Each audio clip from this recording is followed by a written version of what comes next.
Hello and welcome to the Mint introductory video. This video gives you a quick overview of the Mint platform. In each of the following sections, we are going to be going into details on all of the different sections of Mint.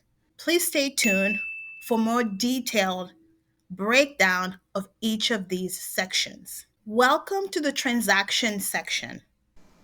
On your screen to your left, you have an overview of your accounts, your checking and savings, credit cards and loans. You can click the drop down arrow and look at all of your different accounts and where you stand. So here is the overview of your credit cards, but you can shrink that back up. You also have an overview of your loans.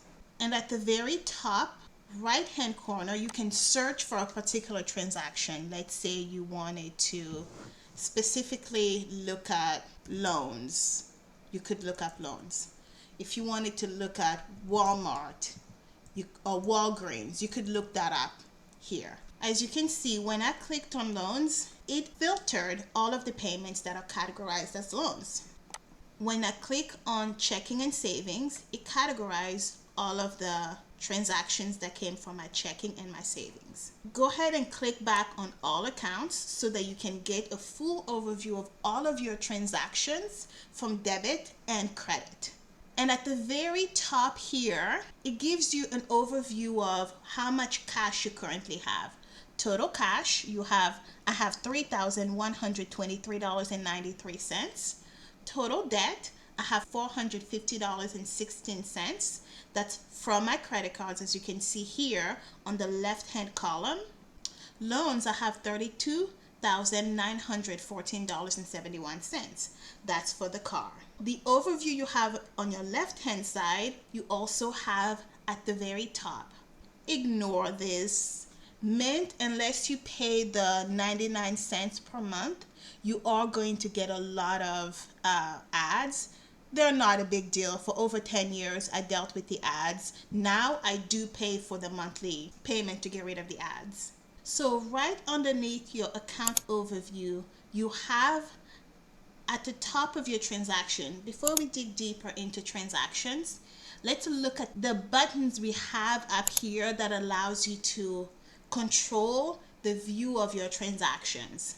Under filter, you can show transactions that match all or match any. I like seeing transactions that match all because it will give you a little bit, like it kind of encompasses all of the transactions. You can filter transaction in several ways. You can filter them by categories, by tags, and by date. By categories, you can filter them based on your main categories, or you can filter them based on subcategories. So what you do is you just click right here on the category. You saw that changed. If I click it again, that's gone and it restores it. I can click specifically on auto payments and auto payments will show up. And what I do is I click back on this empty spot and I click apply. We don't have any auto payments just yet, so no transaction has been found. Okay, we have hotel. We'll try to filter. Let's go to travel. Under travel, let's click on hotel. Apply. All of the hotel transactions have showed up under my filter. Now I can also filter it further and look at hotel transactions that happened from from Sunday, August 22nd to today. I apply and it reduced it to only one transaction. So there are many different ways I can filter my transaction. At the bottom, you can click on clear to clear all of your filters. We're back to where we started. And right next to filter, you have the uncategorized button. Ideally, you want to avoid having uncategorized transactions. So let's click on that, and this shows you all of the uncategorized transactions. you will come in here, you will edit and categorize this transaction. You are the person who made this transaction, so most likely you would know what this one is. I know what this is. It's actually airfare. I'm going to put a note on here. This was internet on the plane, on my flight. So this is technically an internet transaction, and I will keep it on the airfare just because it's related to my work, and I would tag it as work related. And when I click on tag, I see reimbursable, tax related, and vacation, but I do not see work related. Now let's quickly talk about tags. There are many different ways you can tag transactions. If you look at a particular transaction, you already can sort it based on a lot of information: date, description, category, amount, notes. You can even split a transaction if you wanted to. However, Mint gives you another really cool option to further track your expenses. Under tags, you can categorize what tags you want. I want to categorize this particular transaction under a work-related tag, but it's not showing up here. So I'm going to have to manually add it. By clicking on Manage Tags, I can come up here and edit my tags. So if I click on this, now it becomes a tag for this transaction, but that's not what I want. I would X that out. Under Edit, I can now add a tag. I will click on this and enter the tag name. For mine, it's going to be work related. So I would mark as done. When it comes to tags, please note that this is really up to your imagination. Let's say you have children and you wanted to tag certain transaction per child, or for your husband or your significant other, you can do that here. You can also tag things based on businesses or side projects that you have. The possibilities are really quite endless for you here. I would cancel that and we'll move on. So we talked about uncategorized transactions, how you can change the category. Under categorization, click on the drop down arrow and change this category. And what I like here is when you click somewhere on this line, it gives you the opportunity to quickly edit your transaction. You can edit the description, you can edit the category, or right over here on the right hand column, you have more opportunities to edit the transaction. And when you click for a quick overview here, you also have your transaction details on the right hand side. Under these transaction details, look at all of the transactions that have the same description, or you can look at all of the uncategorized transactions. Here's another cool thing you can do with Mint. It just so happened that all of my uncategorized transactions, all of them have the same description and categories, and they were all done on the same day. So what I'm going to do is edit all of them at the same time so that I'm not doing it one by one. All three of them are showing up here. I can click at the top button and select all of them, or I could individually click on them to select them. And at the very top of this transaction panel, I can click on the edit multiple buttons and I can edit them all at the same time. I don't want to edit the date, so I will not. I don't want to edit the merchant's name, so I will not. But I do want to edit the category. And for me, I've decided, I know that this particular expense was a travel expense and it was airfare. Even though it was internet in my airfare. I will click on air travel because that's where I right now think that it's best to categorize it, and I will leave a note that would go on all three transactions. Under my notes, I will say internet on the plane. I want to tag this, and I want to tag it on the work related because this was for work. I do not see the work related tag here. Under manage tags, like I showed you earlier, we are going to go ahead and add this tag, work related. click on the check arrow, the tag is added, and now you can click done. Now let's click on the drop down arrow and see if we find it. It is right here. So make sure you click that check button to register your tag. Now it is tagged, and I'm going to click here under save. No transaction found under uncategorized. And another way to remove a category, instead of coming back here under filter and removing it, you can just click on the X button to X out of that category. So now I have my $8 expenses here under air travel. I'll click on this, and now as you can see in the right hand column under transaction details, I see my transaction details: work related, internet on flight. Let's see if it changed for all of them. I see it here: work related, internet on flight. There was one more transaction right here's the third one. We click on that, work related. All of them registered the tag, my notes, and the category.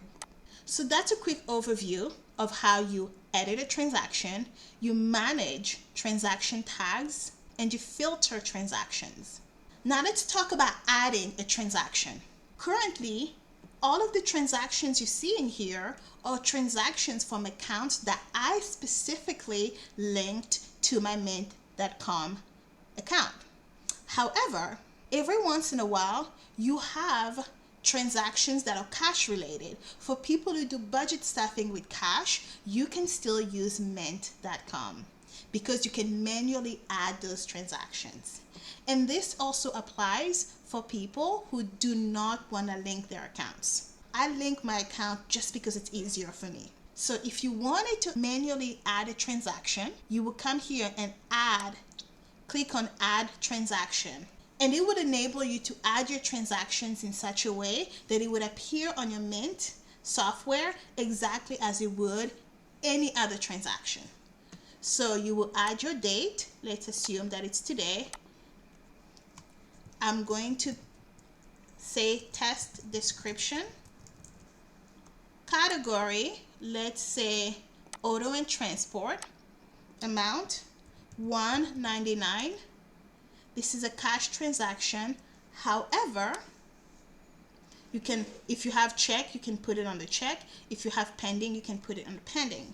And this is great because sometimes we do have those transactions that would take a long time, but you don't want the illusion that you have more money than you actually have.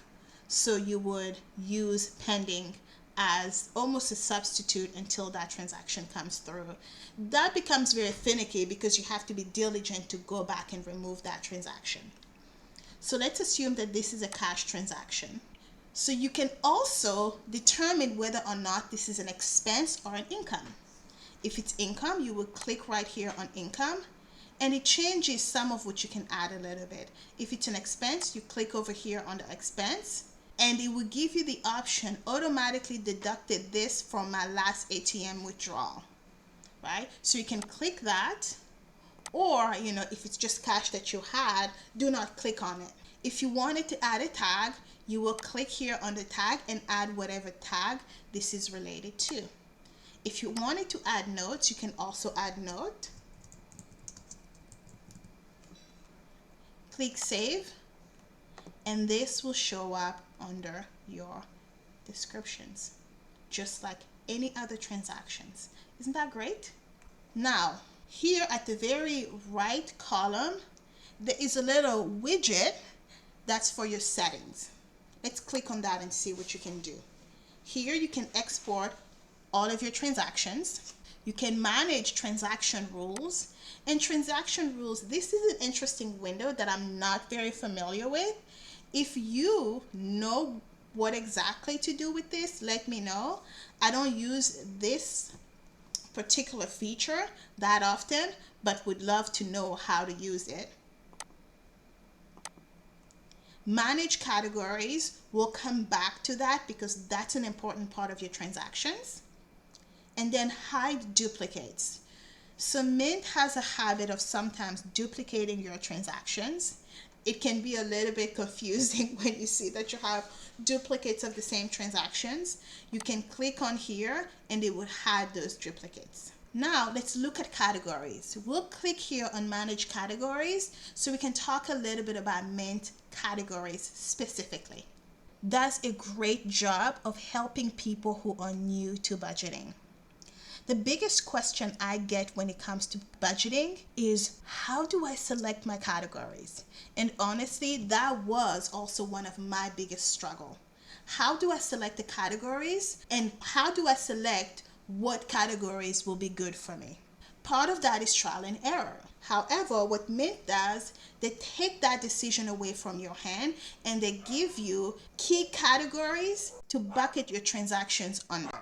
This is good, and this can be bad for some people. I think it's a great thing, right? Because it takes away the burden of having to think about your categories away from the beginner especially. The problem here with Mint is that these main categories cannot be changed. They remain constant. So let's quickly look at your main categories. These are in alphabetical order. You have auto transport, bills and utilities, business services, education, entertainment, fees and financial, fees and charges, financial, food and dining, gifts and donations, health and fitness, home, income, investments, kids, loans, miscellaneous, personal care, pets, shopping, taxes, transfer, travel, and uncategorized. Under each one of these main categories, you will find subcategories. Now let's talk about these subcategories. So under auto and transport, to also help you out and make it easy for you, they've given you subcategories that Mint will automatically categorize your transactions as. However, you can change these subcategories and add as many as you want. So even though you cannot change the main categories, you can change the subcategories to be whatever you want them to be. So under auto and transport, they give you insurance, auto payment, gas and fuel, parking, public transportation, ride share, and service and parts. However, for my job, I take a lot of taxi, and I can put taxi under ride share or public transportation, but I want to specifically call out taxi for whatever reason. I will click on this and call out taxi. Let's say I have a business where I always go to auto parts or O'Reilly. I could add that as a subcategory. Auto part stores. So now it will allow me to track all of the auto parts store transactions. Let's say I've added these categories and I do not like them and I want to remove them. I can click here on the delete and delete the transaction. And before deleting it, it wants to make sure that you actually want to delete this transaction, because transactions with this category will be moved to auto and transport. If you have a budget with this category, it will be deleted. So if you set a budget and auto parts stores, it will delete that budget. I'm going to say, yes, please delete.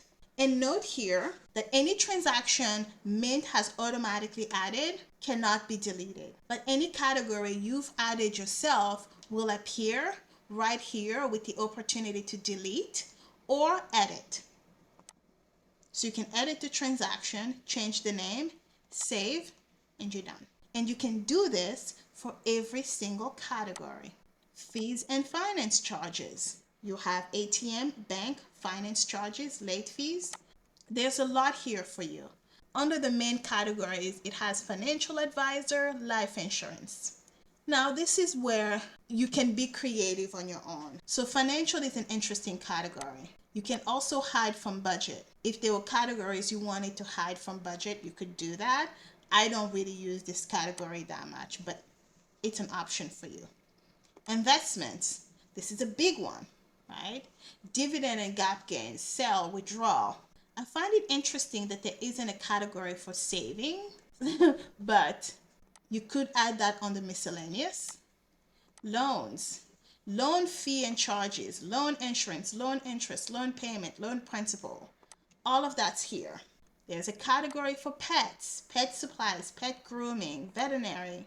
There's a category for personal care, hair, laundry, spa, massages. My nails, I add nails to this category because I don't go to the spa, but I do get my nails done. So that for me is is an extra category in this section. Transfers, travel. This is a big category for me. Uncategorized. Now, I am not a big fan of this category, but I see how it's sometimes necessary. I traveled to Europe a few months ago, and what I did was to pull out $400 in cash, but I really didn't know how I was going to use it. So I used cash in ATM transaction, and under notes I put transaction for Europe.